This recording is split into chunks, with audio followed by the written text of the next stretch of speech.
نبی پاک علیہ الصلوۃ والسلام جس دور میں آئے نا، یہ وہ دور تھا کہ جس میں بچیوں کو زندہ درگور کیا جاتا تھا.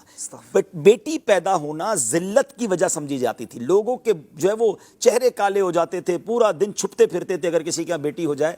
میں آپ کو ایک واقعہ سناتا ہوں. ایک شخص نبی پاک علیہ الصلوۃ والسلام کی بارگاہ میں حاضر ہوئے. کہتے حضور جب سے میں ایمان لایا ہوں نا، مجھے ایمان کی حلاوت مٹھاس نہیں ملی ہے. اور اس کی وجہ یہ کہ حضور زمانہ جاہلیت میں میرے یہاں بیٹی پیدا ہوئی تو بس میں نے اس کو اپنے لیے ذلت فیل کیا، اور میں نے اپنی بیوی کو کہا کہ اس کو ذرا تیار کر لو، بناؤ سنگھار سے تیار کرو. بیٹی بڑی خوش ہوئی کہ بابا جان کہیں گھمانے لے جا رہے ہیں. میں اپنی بچی کو لے کر گیا، میں نے ایک گھڑا کھودا اور اپنی بچی کو اپنے سامنے اس میں ڈالا. میری بیٹی مجھے پکارتی رہی کہ بابا جان کیا آپ مجھے قتل کر رہے ہیں. وہ چیختی رہی، چلاتی رہی. میں نے مٹی ڈال دی اور اس کو ایک طرح سے میں نے قتل کر دیا. حضور آج بھی میرے کانوں میں وہ آواز گونجتی ہے کہ بابا جان کیا آپ مجھے قتل کر رہے ہیں. جب بھی وہ آواز سنتا ہوں میں بے چین ہو جاتا ہوں، مجھے چین ہی نہیں آتا. اسلام کس قدر کمال کا مذہب ہے. نبی پاک علیہ السلام نے فرمایا کہ بے شک اسلام زمانہ جاہلیت میں ہونے والے گناہوں کو مٹا دیتا ہے. تمہارے گناہ زمانہ جاہلیت کے تھے، تم ایمان لے آئے، گویا اس کا مضمون یہ بنا اللہ پاک نے تمہارے وہ گناہ معاف کر دیے. جبکہ اسلام کی حالت میں یعنی مسلمان سے جو گناہ سرزد ہوتے ہیں وہ گناہ استغفار مٹاتا ہے. تو میرے بیچ اسلامی بھائیو یہ وہ دور تھا. اور پھر اللہ کے حبیب علیہ الصلوۃ والسلام نے اس دور میں اپنی بیٹی کے ساتھ کیا سلوک اپنایا اور رہتی دنیا کو ایک درس دیا کہ بیٹیوں کا مقام کیا ہے. احادیث بھری پڑی ہیں بیٹیوں کے فضائل پر. نبی پاک علیہ الصلوۃ والسلام فرماتے ہیں جس کا مضمون ہے بیٹیوں کو برا مت کہو، بے شک میں بھی بیٹیوں والا ہوں. یہ جملہ کتنا پیارا ہے. پیارے آقا نے اپنی نسبت کی ہے، میں بھی بیٹیوں والا ہوں. اور بے شک بیٹیاں تو بڑی مہربان، غم گسار، دل ربانے، یعنی بچیاں گھر کی رونق ہوتی ہیں. اور واقعی جن کے گھروں میں بچیاں ہیں باپ کی تو سمجھنے وارے نیارے ہو جاتے ہیں. وہ باپ کے ساتھ جو بیٹی کا انٹریکشن ہوتا ہے جو وہ خیال رکھتی ہے. اچھا بچی شادی کے ہو جانے کے بعد بھی باپ کو بڑا مس کر رہی ہوتی ہے اور اس کے ساتھ پیار کا ایک رشتہ ہوتا ہے. لیکن بدقسمت ہیں وہ لوگ. آج کہتے ہوئے مزہ نہیں آ رہا کہ یعنی یہ تو زمانہ جاہلیت میں تھا نا، مگر آج بھی گھروں میں جھگڑے ہوتے ہیں کہ بیٹی پیدا ہوئی ہے. آج بھی موڈ آف ہو جاتا ہے. وہ عورت سوچے، ساس بعض اوقات ہوتی ہے یا وہ نندے ہوتی ہیں جو بھابھی یا بہو کو تانے دیتی کہ تمہارے یہاں بیٹیاں پیدا ہو رہی ہیں. شوہر اپنی بیوی سے لڑ رہا ہوتا ہے کہ ابھی تک بیٹا پیدا نہیں ہوا. کیا یہ اس کے ہاتھ میں ہے؟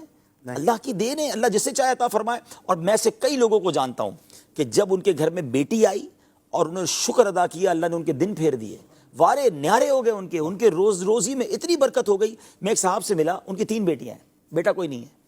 تو ایسی بات ہو رہی تھی تو کہتے ہیں ابھی بھائی جب سے 3 بچیاں ہوئی ہیں نا مجھے تو سمجھ نہیں آ رہی، میرے وارے نیارے ہو گئے. اتنی روزی میں اللہ نے برکت ڈالی because he is enjoying that.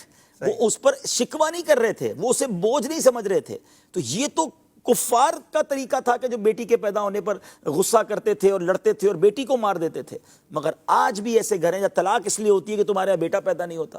تو یہ نہ کریں پلیز. بیٹی تو جنت میں جانے کا ٹکٹ ہے. نبی پاک علیہ الصلوۃ والسلام فرماتے جس کا مضمون ہے کہ جو اپنی بیٹیوں کی اچھی پرورش کرے، پھر ان کا نکاح کر دے، اپنے بیٹوں کو ان پر ترجیح نہ دے، تو اللہ پاک اسے جنت عطا فرماتا ہے. بیٹی جہنم اور اس کے درمیان حجاب بن جائے گی. یہ بھی احادیث میں مضمون ہے.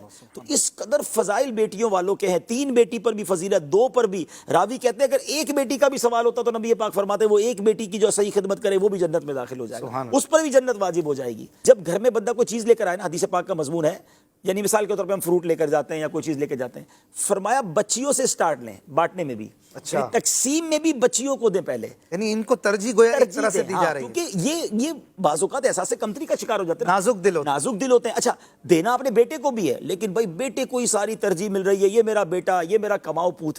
یہ نہیں ہونا چاہیے. ان کی دل آزاری نہ ہو. دوسرا اب اس کو اور نیچے لے کر آتے ہیں کہ بعض علاقوں میں یہ بھی کہتے ہوئے مزہ نہیں آ رہا، انٹیریئر پہ پتہ چلتا ہے، کئی جگہوں پہ پتہ چلتا ہے کہ بچیوں کی شادی نہیں کی جاتی، کہ شادی کریں گے تو اس کے جہیز کے ذریعے ہمارے پیسے چلے جائیں گے، جائیداد اس کو دینی پڑ جائے گی. اچھا اسی طرح انتقال ہو جائے تو بھائی بہنوں کا جو ہے وہ حق ادا نہیں کرتے، ورثہ کھا جاتے ہیں کہ بھائی ہم نے ساری محنت کی تھی. جو اس کا شرعی حق ہے وہ اسے دیں.